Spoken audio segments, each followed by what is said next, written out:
दोस्तों, स्वागत है आपका मेरे YouTube चैनल इंग्लिश बाबू पर। और आज मैं फिर हाजिर हूँ आपके साथ एक नई स्टोरी लेकर। और दोस्तों, आज की ये जो स्टोरी है, इस स्टोरी के अंदर आपको कई सारे नए इंग्लिश के वर्ड मीनिंग सीखने को मिलेंगे। उसके अलावा उनकी करेक्ट प्रोनाउंसिएशन का पता चलेगा। और जो इसका ग्रामर का पार्ट है हम उसे बिल्कुल डिटेल में कवर करेंगे। तो जो ट्रांसलेशन का प्रोसेस है आपको बहुत अच्छे से समझ में आएगा। तो चलिए दोस्तों, आज की इस कहानी को हम शुरू करते हैं। और सबसे पहले जो कहानी का टाइटल है, शीर्षक है, उसे देखते हैं। कहानी का टाइटल है the horse and the wolf. Wolf का मतलब होता है भेड़िया और हॉर्स मतलब घोड़ा। तो क्या मतलब हुआ? The horse and the wolf मतलब कि घोड़ा और भेड़िया। तो दोस्तों, ये इस कहानी का टाइटल है, शीर्षक है। अब मैं इसे पढ़ना शुरू करता हूँ। और दोस्तों, यदि आपको स्टोरी अच्छी लगे तो आप इसे ज़रूर लाइक करें और आप इसे बिल्कुल ध्यान से सुनें ताकि आप इसे बिल्कुल अच्छे से समझ सकें। तो चलिए इसको शुरू करते हैं। Once upon a time a horse was let loose by its master to go and graze। क्या मतलब हुआ? वंस अपॉन ए टाइम का मतलब होता है एक समय की बात है।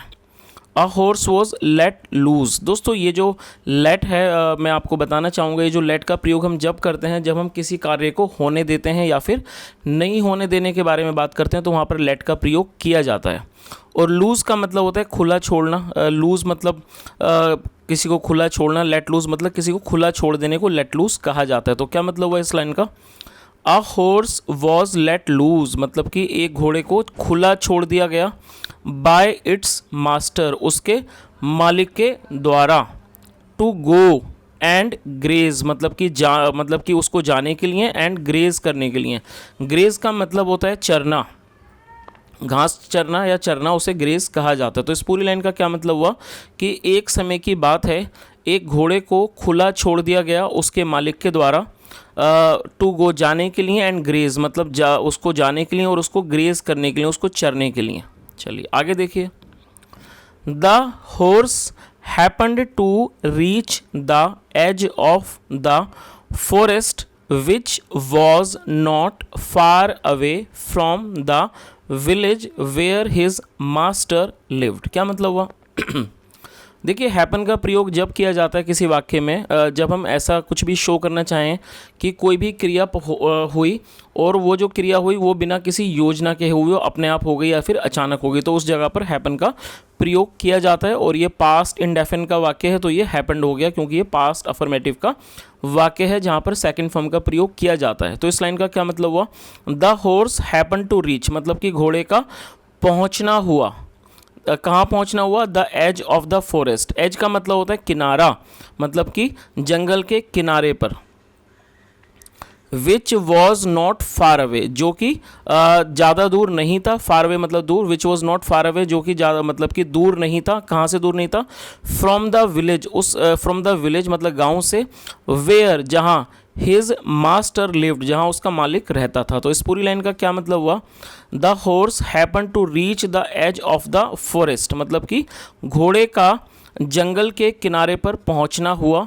विच वॉज नॉट फार अवे जो कि ज़्यादा दूर नहीं था मतलब कि जो कि दूर नहीं था। कहाँ से? From the village where his master lived मतलब उस गांव से जहां उसका मालिक रहता था। चलिए आगे देखिए। The horse had just started grazing in a field there when he saw a big wolf approaching him। क्या मतलब हुआ? देखिए, यहाँ पर हैड का प्रयोग किया गया और हैड के साथ थर्ड फॉर्म है। तो दोस्तों, आपको ये चीज़ याद रखनी है, जब भी हम किसी वाक्य के अंदर हैड और साथ में थर्ड फॉर्म का प्रयोग करते हैं तो वो पास्ट परफेक्ट का सेंटेंस होता है।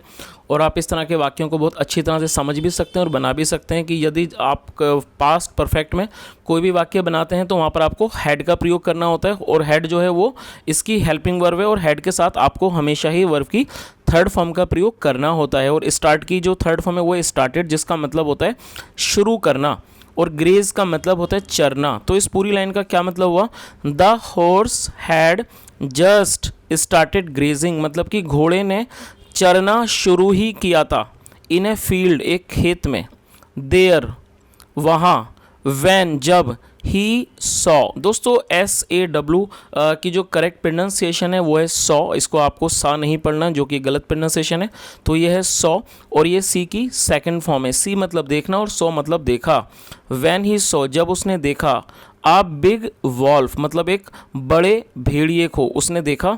अप्रोचिंग हिम, दोस्तों अप्रोच करने का मतलब होता है किसी व्यक्ति के पास आना, धीरे धीरे उसे अप्रोच कहा जाता है। जब कोई या किसी की ओर बढ़ना उसे भी अप्रोच कहा जाता है। तो इस पूरी लाइन का क्या मतलब हुआ? The horse had just started grazing in a field there, मतलब कि घोड़े ने वहाँ पर मतलब वहाँ खेत में चरना शुरू ही किया था। व्हेन ही सॉ, जब उसने देखा, क्या देखा? A big wolf approaching him, कि जो एक बड़ा भेड़िया है वो उसकी तरफ बढ़ रहा है, या कह सकते हैं उसकी तरफ आ रहा है। चलिए आगे देखिए। The horse got very very frightened, क्या मतलब हुआ? देखिए दोस्तों ये जो वर्ड है फ्राइटेंड, ये एक एडजेक्टिव है।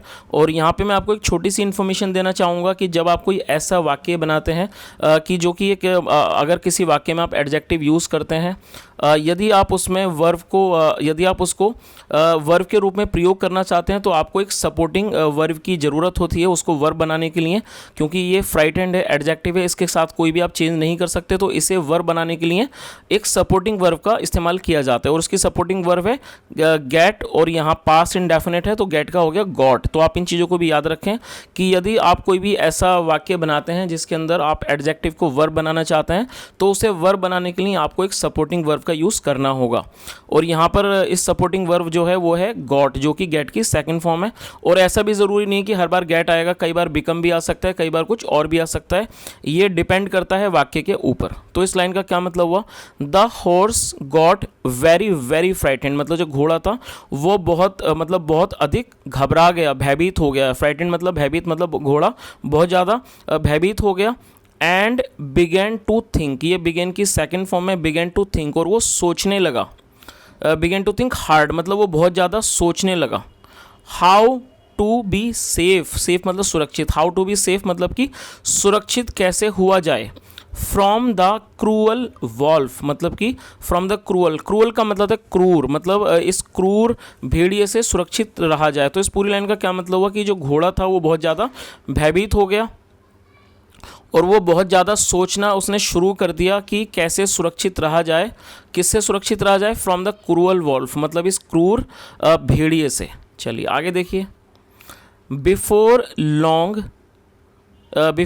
ही was able to hit upon a clever plan, मतलब कि बिफोर लॉन्ग मतलब ज़्यादा उसने समय नहीं लिया, ज़्यादा समय उसने नहीं लिया। He was able to hit मतलब वो कर पाया। एबल टू का मतलब होता है जब हम पास्ट में कोई क्रिया को कर पाएँ, तो वहाँ पर एबल टू का प्रयोग किया जाता है अपने सामर्थ्य को दिखाने के लिए। तो क्या मतलब हुआ? He was able to hit upon a clever plan, वो एक चतुर योजना को के बारे में सोच पाया, मतलब उसके दिमाग में एक चतुर योजना आ गई। He pretended to have a limp, दोस्तों ये जो वर्ड है प्रिटेंड, इसका मतलब होता है नाटक करना या फिर दिखावा करना, उसे प्रिटेंड कहा जाता है। और ये वर्ब की सेकंड फॉर्म है। तो क्या मतलब हुआ? He pretended to have a limp. Limp का मतलब होता है लंगड़ापन, जब व्यक्ति सही से ना चले और वो लंगड़ा के चले उसे लिम्प कहा जाता है, जो कि एक नाउन है और ये वर्ब भी है। तो क्या मतलब हुआ इस लाइन का? He pretended to have a limp, उसने नाटक किया है, कह सकते हैं उसने दिखावा किया। टू हैव ए लिम्प मतलब लंगड़ापन होने का। इन his hind left leg, hind का मतलब होता है पिछली, जो उसकी जो पिछली जो लेफ्ट लेग थी, मतलब जो उसकी पिछली बायां पैर था, लेग थी, टांग थी, उसके अंदर उसने क्या बहाना किया कि उसके अंदर क्या है? लिम्प है, उसमें लंगड़ापन है। तो इस पूरी लाइन का क्या मतलब हुआ? He pretended to have a limp in his hind left leg, उसने ऐसा नाटक किया कि उसके जो पिछला बायां पैर है उसके अंदर लंगड़ापन है। चलिए आगे देखिए। एज फॉर द वॉल्फ मतलब कि भेड़िए के लिए, एज फॉर द वॉल्फ भेड़िए के लिए। ही न्यू वेल, वो अच्छी तरह से जानता था। दोस्तों ये जो न्यू है ये नो की सेकंड फॉर्म है, क्योंकि ये पास्ट इंडेफिनिट का वाक्य है। ही न्यू वेल, वो अच्छे से जानता था दैट कि the horse was very very strong, क्या जानता था कि जो घोड़ा है वो बहुत ज़्यादा ताकतवर है। तो इस पूरी लाइन का क्या मतलब हुआ? As for the wolf he knew मतलब भेड़िए के लिए, ही न्यू वह अच्छी तरह से जानता था, ही न्यू वेल बहुत अच्छी तरह से जानता था दैट कि the horse was very very strong, कि जो घोड़ा है वो बहुत ज़्यादा ताकतवर है। यह शक्तिशाली है, सो इसलिए ही डिसाइडेड टू अप्रोच। अब देखिए यहाँ पर दो वर्ब का प्रयोग किया गया है, तो जब भी आप कोई ऐसा वाक्य बनाना चाहते हैं जहाँ पर दो वर्बों का प्रयोग किया जाता है तो आपको ये चीज़ भी याद रखनी है कि उस वाक्य की जो प्राइमरी वर्ब है, जो मतलब जो उसकी मुख्य क्रिया है, वो आपको पहले लगानी है और उसके बाद आपको टू लगाना है, और टू के बाद आपको इस बात को हमेशा ध्यान रखना है कि टू के बाद आपको हमेशा ही वर्ब की फर्स्ट फॉर्म का प्रयोग करना है। तो ये दो वर्ब हो गई। अप्रोच का मतलब जाना या बढ़ना, तो इस पूरी लाइन का क्या मतलब हो, डिसाइड का मतलब होता है निर्णय करना। सो ही डिसाइडेड, तो उसने निर्णय किया, टू अप्रोच हिम, उसके पास जाने का, through a trick. Through a trick मतलब एक चाल की माध्यम से। ट्रिक मतलब होता है कोई भी प्रकार की चाल, तो उसने और थ्रू मतलब माध्यम, तो उसने क्या क्या इस लाइन का क्या मतलब हुआ, so he decided to approach him through a trick, तो उसने फैसला किया या कह सकते हैं निर्णय किया उसके पास जाने का, थ्रू अ ट्रिक, एक ट्रिक मतलब कि एक चाल के माध्यम से, एंड देन अटैक हिम, और उसके बाद फिर उस पर हमला करने का। चलिए आगे देखिए, the limp of the horse was a welcome pretext. देखिए ये जो वर्ड है प्रीटेक्स्ट, आप इसे नोट कर सकते हैं। प्रीटेक्स्ट का मतलब होता है, ये जो वर्ड है प्रीटेक्स्ट, इसका मतलब होता है बहाना। और दोस्तों ये एक नाउन है, आप इसे नोट कर सकते हैं और आप इसे अपने वाक्यों में नाउन के रूप में प्रयोग कर सकते हैं। और वेलकम प्रीटेक्स्ट का मतलब होता है इसकी स्वागत योग्य बहाना। तो इस लाइन का क्या मतलब हुआ, the limp of the horse, जो घोड़े का जो लिम्प था मतलब लंगड़ापन था, वॉज ए वेलकम प्रीटेक्स्ट, वो एक स्वागत के योग्य बहाना था, टू अप्रोच अप्रोच मतलब द हैफ्टी स्टालियन। हैफ्टी का मतलब होता है मोटा ताज़ा, मोटा या कह सकते हैं बलवान, और स्टालियन कहते हैं वयस्क घोड़े को। तो इस पूरी लाइन का आप अच्छे से मतलब समझिए क्या मतलब हुआ, the limp of the horse, जो घोड़े का लंगड़ापन था वो क्या था, वॉज ए वेलकम प्रीटेक्स्ट, मतलब वो एक स्वागत के योग्य बहाना था, टू अप्रोच अप्रोच मतलब जाने का, किसके पास जाने का, द हैफ्टी स्टालियन, उस मजबूत मतलब उस बलवान घोड़े के पास जाने का, एंड ओपन द टॉक, और बात शुरू करने का। चलिए दोस्तों अब आगे देखते हैं आगे क्या होता है। So the wolf went up to the horse, क्या मतलब हुआ, सो फिर द वॉल्फ जो भेड़िया था, went up to the horse, वो घोड़े के पास गया, ये गो की सेकंड फॉर्म है, went up to the horse, वो घोड़े के पास गया, एंड सैड, और कहा, why are you limping mister horse, क्या कहा उसने, वाई आर यू लिम्पिंग। दोस्तों ये जो वाक्य है ये प्रेजेंट कॉन्टिन्यूस का वाक्य है, और जब भी आप किसी भी वाक्य के अंदर एक प्रश्न पैदा करना चाहते हैं और उसे आप इंट्रोगेटिव बनाना चाहते हैं तो आपको हमेशा ही हेल्पिंग वर्ब का प्रयोग पहले करना होता है, और यदि आप उसके अंदर किसी इंट्रोगेटिव वर्ड का प्रयोग करना चाहते हैं तो उससे सबसे पहले आपको पहले उसे लगाना होता है। तो वाई का मतलब होता है क्यों, और ये इंट्रोगेटिव है तो यहाँ पर हेल्पिंग वर्ब पहले, फिर सब्जेक्ट, फिर वर्ब की फोर्थ फॉर्म, और ये हमारा वाक्य है प्रेजेंट कॉन्टिन्यूस का। तो इस लाइन का क्या मतलब हुआ, why are you limping mister horse, मतलब कि श्रीमान घोड़े, वाई आर यू लिम्पिंग मतलब आप क्यों लंगड़ा रहे हो। चलिए आगे देखिए, I placed my hoof on a sharp tough thorn and got hurt, क्या मतलब हुआ, देखिए इन सब वर्ड के मैं आपको मीनिंग बताया तो आप इन्हें नोट भी कर सकते हैं। प्लेस का मतलब होता है रख देना, तो क्या मतलब हुआ, आई प्लेस्ड माई हूफ। दोस्तों HOOF, हूफ का मतलब होता है खुर, जो घोड़े का जो खुर होता है उसे हूफ कहा जाता है, और शार्प का मतलब तेज होता है, टफ मतलब होता है कठोर, और थॉर्न का मतलब होता है कांटा। तो इस लाइन का क्या मतलब हुआ, घोड़े ने क्या जवाब दिया, आई प्लेस्ड माई हूफ मतलब मैंने अपने खुर को रख दिया, कहाँ रख दिया, on A sharp tough horn मतलब एक तेज कठोर कांटे पर, एंड गॉट हर्ट और मुझे चोट लग गई, रिप्लाइड द हॉर्स घोड़े ने जवाब दिया। चलिए आगे देखिए, द वॉल्व सेड भेड़िए ने कहा, that looks to be a serious wound, क्या मतलब हुआ, सीरियस का मतलब होता है गंभीर, और वुंड का मतलब होता है जख्म। तो क्या मतलब हुआ, that looks to be a serious wound मतलब ये जो है वो एक सीरियस मतलब गंभीर जख्म लगता है, चोट लगती है। आई हैव स्टडीड मेडिसिन, और दोस्तों यहाँ पर आपको ये चीज़ याद रखनी है, यदि कभी भी एपेस्ट्रॉफी के बाद VE आता है तो उसका मतलब हैव होता है, तो आप इस चीज़ को भी याद रखें।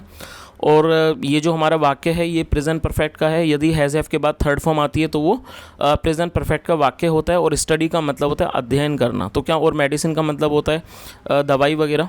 तो क्या मतलब हुआ, आई हैव स्टडीड मेडिसिन मतलब मैंने दवाइयों का अध्ययन किया है।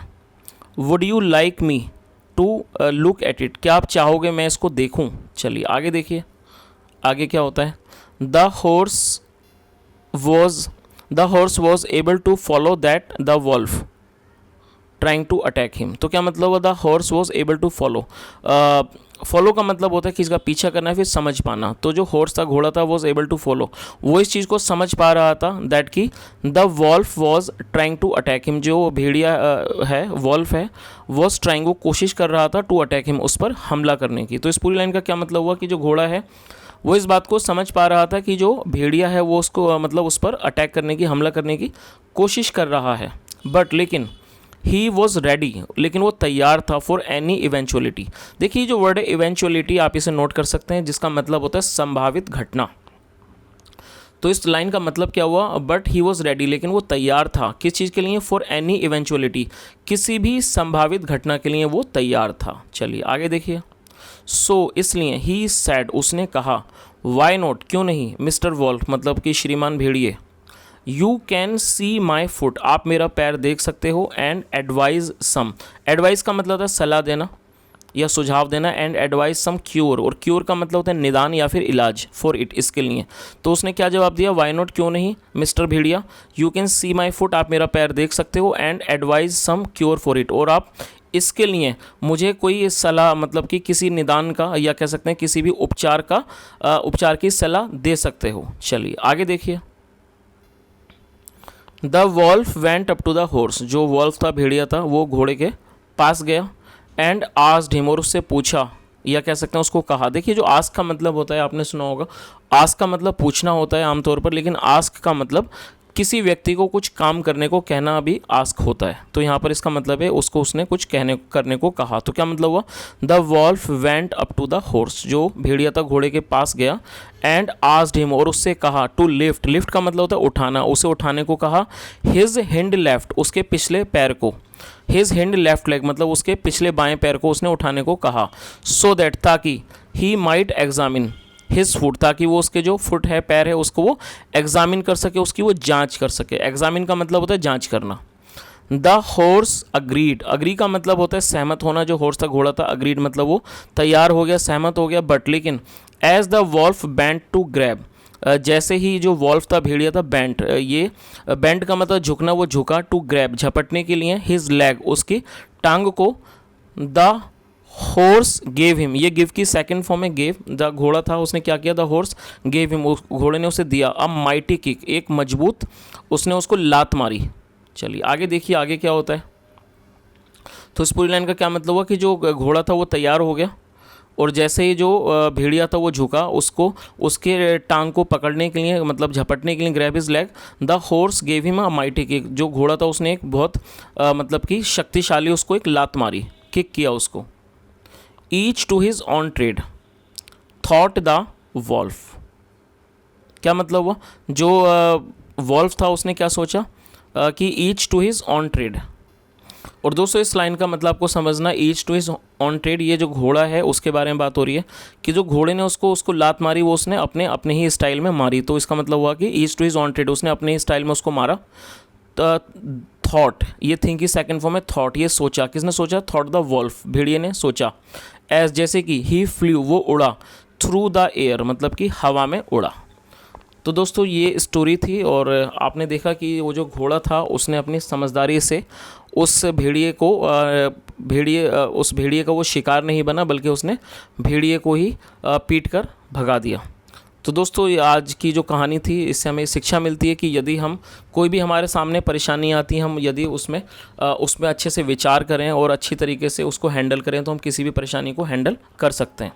तो दोस्तों ये आज की स्टोरी थी, और यदि आपको स्टोरी अच्छी लगी और मेरा पढ़ाने का प्रयास भी अच्छा लगा हो, तो आपसे रिक्वेस्ट है वीडियो को लाइक करें, शेयर करें, चैनल को भी सब्सक्राइब करें, और कमेंट करके बताएं यदि आपका कोई सुझाव हो। सुनने के लिए थैंक यू सो मच।